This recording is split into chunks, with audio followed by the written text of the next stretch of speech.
So, welcome back. Last class we studied several concepts and concluded our lecture on calculating the streamlines, the equation for the streamlines, and this is the slide where we finished. So, we will talk about more concepts now. If you remember that we said something about path line in our last lecture, that we are going to talk about it in the upcoming slide. So, what actually are path lines? So, path line is the actual path. Sorry, this should have been chosen the pen. Yes. So, a path line is the actual path travelled by an individual fluid particle over some time period. So, this is actually the trajectory of the particle, right. So, the real path on which the particle travels.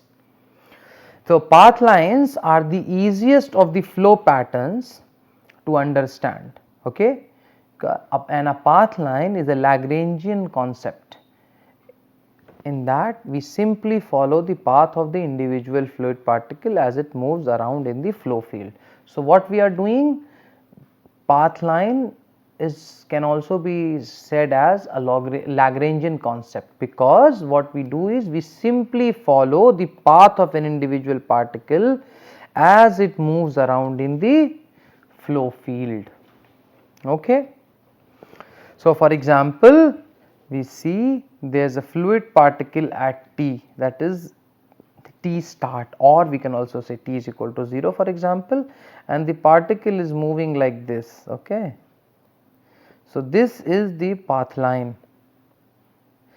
and if we want to know some intermediate point, this is the intermediate point, and at the end this is t, and this is just to show you how the path line can look. It could be, the path line could be any shape, right, depends upon the fluid velocities and the fluid acceleration and the properties, but it is simply the path traced by the individual fluid particles.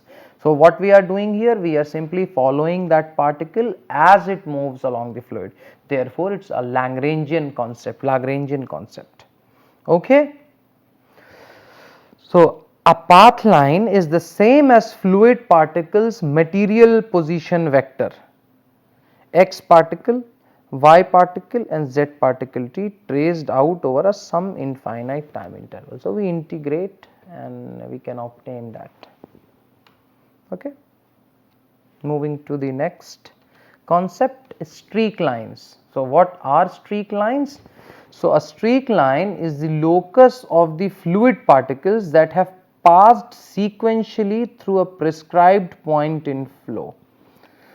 So, if we start tracing the fluid particles that have passed sequentially through a prescribed point in the flow, we will explain it a little more. So, streak lines are the most common flow pattern generated in a physical experiment. For example, if you insert a small tube in the flow and introduce a continuous stream of tracer fluid, for example, dye in a water flow or smoke and in air flow, the observed pattern is a streak line, because we are seeing the locus of that particle through a prescribed point in the flow, because that tracer is one specific point and we are following that movement of that particle.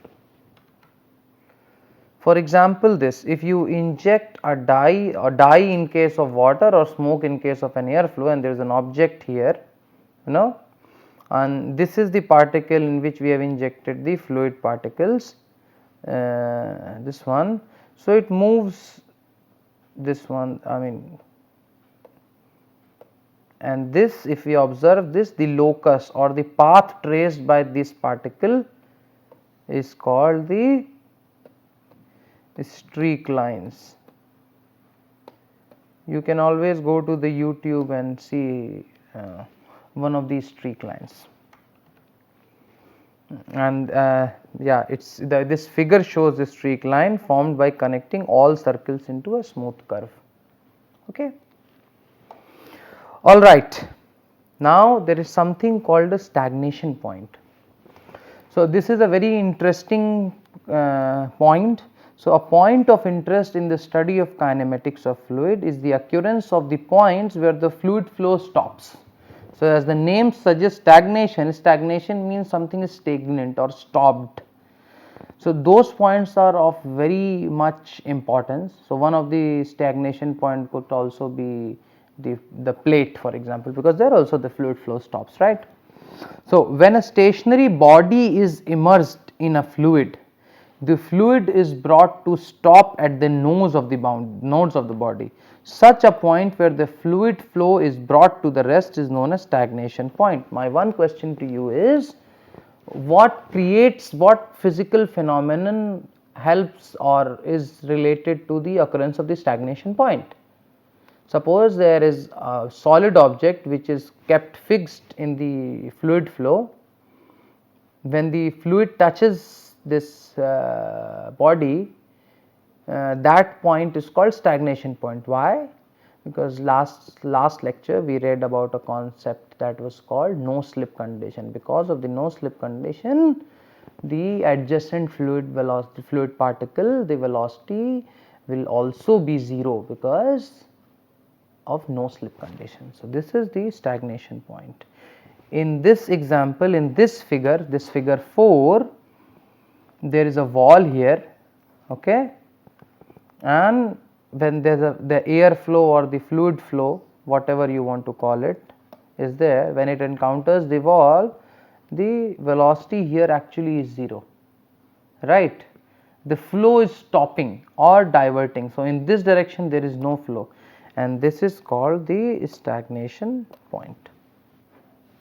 All right. Thus, a stagnation point is defined as a point in the flow field where the velocity is, this is the key point, is identically 0. This means that all the components of the velocity v, that is u, v and w, are identically 0 at this stagnation point. Some of it we were going to see in today's lecture, or maybe in the weeks coming forward, what the stagnation point, where it can be used. Now after all these points, we move on from the velocity description to the acceleration part. Okay. So acceleration, first thing that you already know, is a vector. In natural coordinate system, that is, we describe the acceleration along and across the streamline that we are going to see. Okay. Suppose this is a streamline here, this in figure 5. Let me take the laser pointer here. Okay. So this is a streamline, okay, and this is a direction s, okay, and this is the velocity v direction here, and this is the s direction, change in velocity in s direction, and this is the velocity change in the direction perpendicular. Okay. All right. So acceleration can be given as, so I will go back to the pen, total derivative of velocity with respect to time. Okay. dv dt and not del v del t. Okay. So the total derivative of the velocity is called the acceleration. In our case here, it will be a vector sum of the acceleration along the streamline and perpendicular to the streamline, same as velocity. Suppose the velocity, there are two velocity directions, vs and vn. So total velocity, the speed is going to be vs square plus vn square whole under root. Great. So in the tangential direction, this direction, in the tangential direction, as can be written as del vs by del t plus vs del vs ds. This you already have derived in your fluid mechanics class. Sorry. Okay. So this is the acceleration in s direction.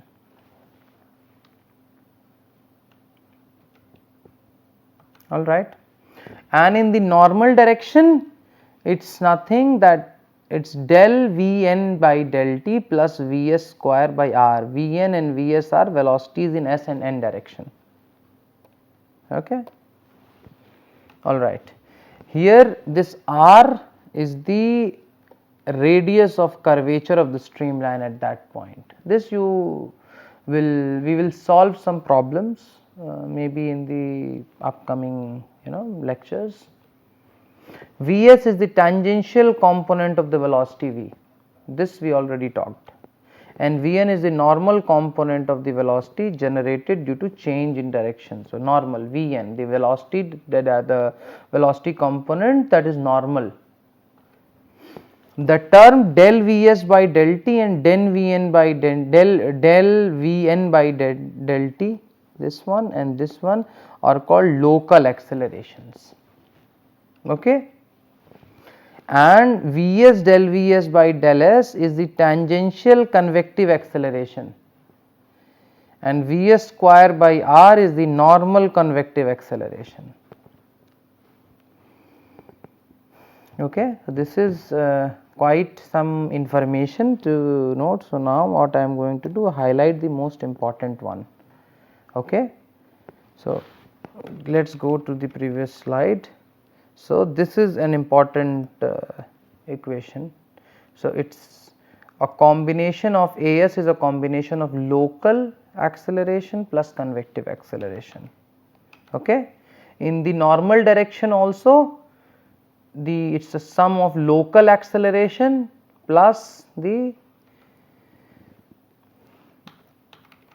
normal, this is also normal convective acceleration. Okay, so when we need to calculate the total acceleration, we should be calculating the corresponding accelerations, local accelerations and corresponding normal convective accelerations and the convective accelerations which is tangential, and then we will be able to solve the problems. So again in Cartesian coordinates, if we write the velocity, I think it's best again to write v as u I cap. Here we have written the velocity, the coordinate, I mean I cap j cap before, it's also right, but it's better to, this is the normal convention. Okay, acceleration ax, ay and az in the x, y, z directions respectively are. So ax will be written as del u del t plus this is local acceleration and this part is convective acceleration. Okay, so let me rub the ink. Similarly for ay as well, so del v del t plus u del v del x plus v del v del y plus w del v del z. These are in some important equations that you should be remembering. Az will be del w del t plus u del w del z. So you see u for ax, v for ay and w here for az. Okay, so now we will see a practice problem. Okay, so the question is, the velocity along the center line of a nozzle of length L is given by v is equal to 2t 1 minus x by 2l whole square, or I will write 2t 1 minus x by 2l whole square. Okay, here the v is velocity in meters per second, time t in seconds, and x is the, so t is from t is equal to 0, x is the distance from inlet to the nozzle. So and so we have to find the convective acceleration, local acceleration and total acceleration when t is equal to 3 seconds, x is equal to 0.5 and l is equal to 0.8. So we have seen the equations previously, and that we are going to utilize now. So, the solution procedure goes as like this. Local acceleration is given by del v del t. Okay. So, del v del t, if you see this equation here, so if you multiply, if you do del v del t, it is going to be 2t, this t will, this will become 2 times 1 minus x by 12 whole square, and that is what exactly this is. And at t is equal to 3 second and at x is equal to 0.5 meter, what we have done is we have substituted the value of t is equal to 3 second and x is equal to 0.5 in this equation. So, it is 2 will remain 2, 1 will remain, x is 0.5 and length value we have been given 0.8, and this comes out to be as 9.945. Very simple multiplication is there. Okay. This is the local acceleration. So, now the convective acceleration here is going to be, you see there is only one direction x. So, there will be only one velocity component, I mean convective velocity component, and that is going to be v del v by del x. Okay. So, if v was, so we knew that, I mean the original equation says 2t 1 minus x by 2l whole square, right. So, when we multiply v del v by del x, so let us write down v. So, this is v, correct, 2t into 1 minus x by 2l whole square. And what is del v del x? So, if you differentiate del v del x, 2t will remain 2t, okay, and this 2 will come down here on here, and it will be 1 minus x by 2l multiplied by this x will become minus 1 by 2l, and on simplification I will just erase the, so this on simplification will give minus 4t square by l into 1 minus x by 2l whole cube. So, what needs to be done? Very simply we need to substitute the value of t, l and x to get our, so substitute the value of t, l and x to get convective acceleration. So, at t is equal to 3 second and x is equal to 0.5 meter, convective acceleration will be minus 14.623 meters per second squared. So, the total acceleration is going to be local plus convective acceleration. You can simply do the arithmetic sum. I generally prefer to write these accelerations separately. So, if you write this one and this one separately, it is fine. Here we have simply added them because the total is the sum of both the accelerations. Okay. Very nice.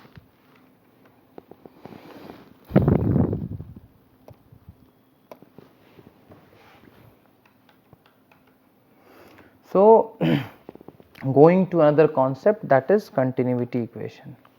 So, in one dimensional analysis, what we see is in steady flow, mass rate of flow into the stream tube is equal to the mass rate of flow out of the tube. So, whatever comes in goes out of the tube, for example, okay, in a steady flow.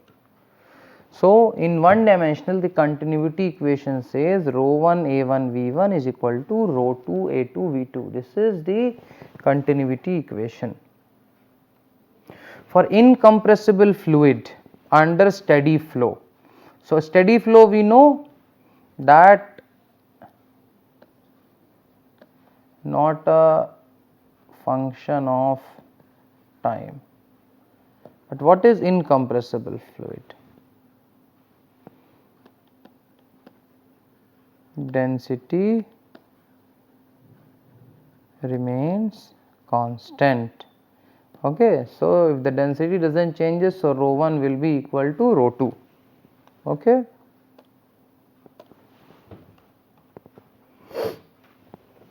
So if there is V1 and this is the velocity V1, this is the cross sectional area A1, this is the velocity V2 and this is the cross sectional area A2, and for incompressible fluid, because rho is equal on both sides, we can get it cancelled and we can simply write A1 V1 is equal to A2 V2.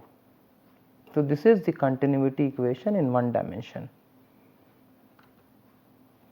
Now when there is a variation of velocity across the cross section of the conduit for an incompressible fluid discharge like this, you see, so if this velocity, you see this is the velocity component, this is V and this is cross sectional area 1, this is cross sectional area 2 and this is the profile. We can simply write, still the equation of continuity will hold, but what we do instead, because the velocity is varying across the cross section, so instead of writing V1 A1, what we do is we integrate the velocity with area for the entire surface and do it on the other side as well. So let's say if this is this side A1 and this is the other side A2. No change, just that we have to use a differential or an integral form here. Okay, all right. So we were going to see a practice problem. Now this figure we are going to shows a pipe network with junction nodes at A, this is junction node, B, C, D, E and F. The numerals in the figure like this 100, 30 indicates the discharges at the node or in the pipes as the case is, and the arrows indicate the direction of the flows. So this, let me just erase this one now. So you see, this means that the flow is in this direction, okay, and this means this flow is in this direction, but many of, like here it is already told that the flow is in this direction, but other places we have to calculate. Okay, so the question is, by continuity equation determine the missing discharge values and their direction in the pipes. So we are lucky because they have directly given us the discharge value, and that is what we have to preserve. A1 V1 is discharge. Okay, in the pipes AB, which is unknown to question mark, BC, CD and EF. Actually we can calculate BF, BE as well, BE, yeah, okay, all the 5. All right, so we go to the solutions. So by the continuity criterion, this is quite important, the flow entering into a node must be equal to the flow going out of the node, as the equation of continuity says. Thus by considering the flow, so what we do is we consider flow into the node as positive, and flow out of node as negative. So at point, so there is a point here, and whatever goes in, for example x goes in and x by 3 and 2x by 3, whatever goes in will go out because of the equation of continuity. Therefore what this implies is that the algebraic sum of the discharges at a node is 0. This is quite important.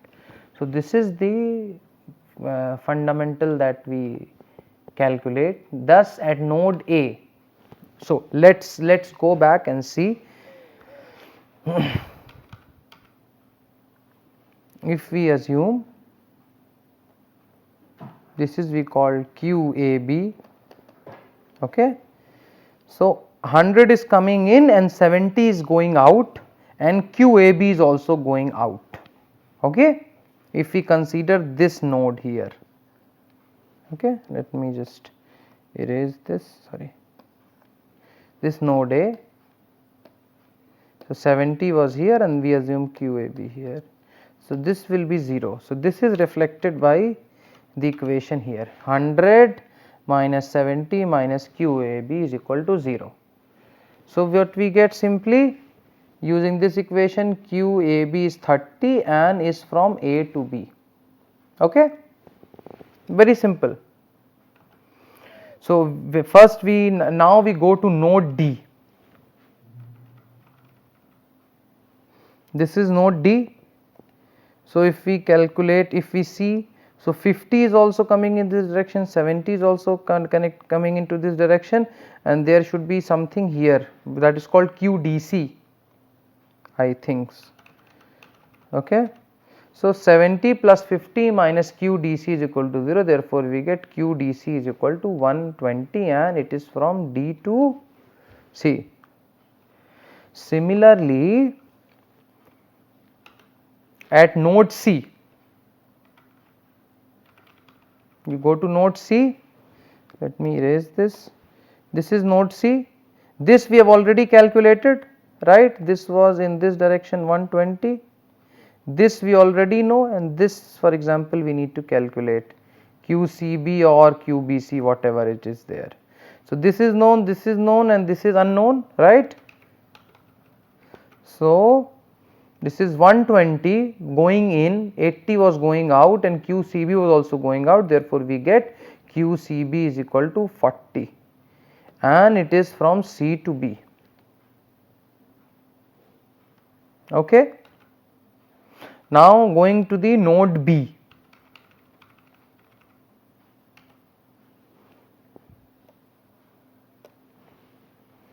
Node B. So now this is known, this is known, this is known, this is known, and we need to calculate this one. So most of the things are known for node B, because node B will have incoming from here that we have already calculated, this we just calculated, okay, this we know from before, and this is already given as 20. Okay.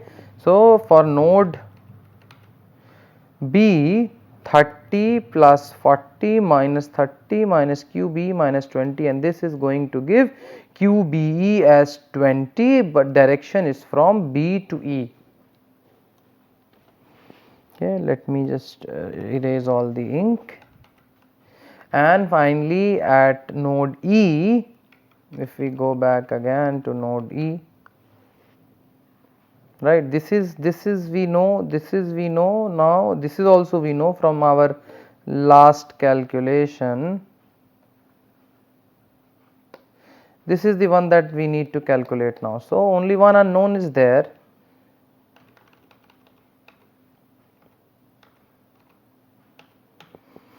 So 80 plus 20 minus QF minus 90 is equal to 0, and this gives us QEF is equal to 10 and QEF is from E to F.